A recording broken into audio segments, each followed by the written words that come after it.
पंचायत चुनाव में कैसा होगा आरक्षण का खेल, किस गांव में होगी कौन सी सीट, चर्चाओं के बाजार में गांव के बाहुबली, किसकी रहेगी साख, किस पर गिरेगी गाज, राजनीतिक पार्टियों में हाई टेंशन, कैसे बनेगा जीत का समीकरण।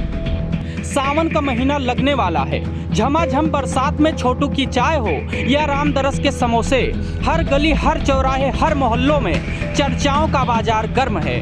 हर कोई पंचायत की हर खबर ज्यादा से ज्यादा जानना चाहता है। भले ही पंचायत चुनाव में अभी 1 साल का वक्त हो, लेकिन उत्तर प्रदेश की योगी सरकार ने अभी से ही माहौल बनाना शुरू कर दिया है। 10 दिन पहले शुरू हुई परिसीमन की प्रक्रिया के बाद अब आरक्षण पर खबर निकलकर सामने आई है। पंचायती राज मंत्री ओम प्रकाश राजभर ने बड़ा ऐलान करते हुए त्रिस्तरीय पंचायत चुनाव में 2011 की जनगणना को आधार बनाकर 2026 की पंचायत चुनाव में आरक्षण की व्यवस्था लागू करने की बात कही है। भाजपा से लेकर सपा तक, बसपा से लेकर कांग्रेस तक हर राजनीतिक दल पंचायत चुनाव में अपनी पार्टी के पक्ष में माहौल बनाने की हर मुमकिन कोशिश में लगे हैं।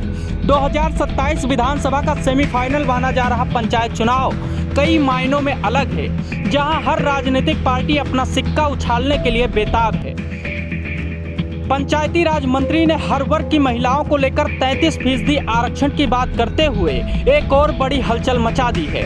परिसीमन के बाद कई ग्राम पंचायतों की सीमा बदलेंगी। खबरों की माने तो 2300 से ज्यादा ग्राम पंचायतें नगर पंचायतों में शामिल होंगी।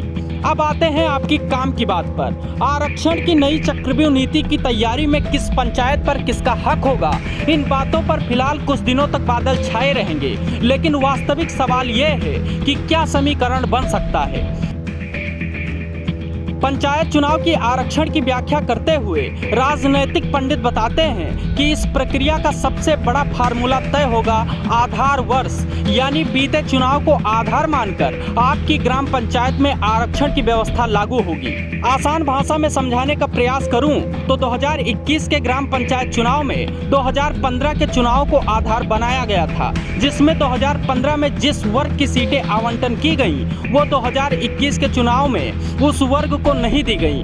मकसद साफ है कि किसी एक ही वर्ग का वर्चस्व न बढ़े। खबरों की माने तो जुलाई के आखिरी तक पंचायती राज मंत्री ओम प्रकाश राजभर कैबिनेट में यह प्रस्ताव भेजेंगे, जिससे समय से यह व्यवस्था लागू हो सके। चलिए लगे हाथ आरक्षण की रोटेशन प्रक्रिया को भी समझ लेते हैं। यह प्रक्रिया पूरी तरह से चक्रीय प्रणाली पर काम करती है, यानी निश्चित क्रम में प्रक्रियाएं बार बार होती हैं और अंततः अपनी प्रारंभिक अवस्था में लौट आती है।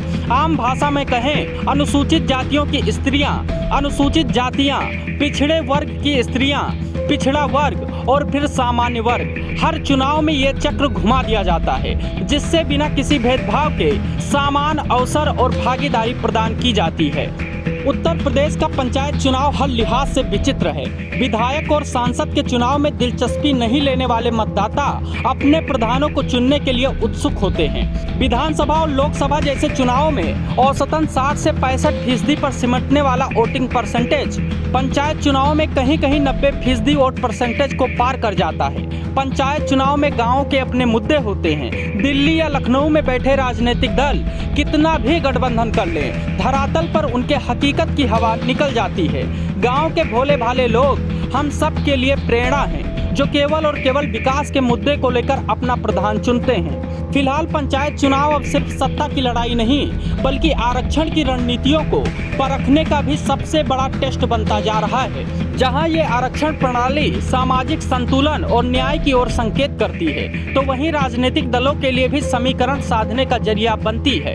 उत्तर प्रदेश का पंचायत चुनाव न सिर्फ लोकतंत्र का एक बड़ा घटनाक्रम होगा, बल्कि यह देखना भी दिलचस्प होगा कि आधार वर्ष की यह चाबी गांव की सत्ता की किस तिजोरी को खोलती है। जनता, प्रशासन और राजनेता सभी की निगाहें अब इस पर टिकी हैं। आप भी हमें कमेंट सेक्शन में अपनी ग्राम पंचायत का नाम, जिले सहित मेंशन करें। हम आपको गांव की हर स्थिति पर आपको आगाह करेंगे।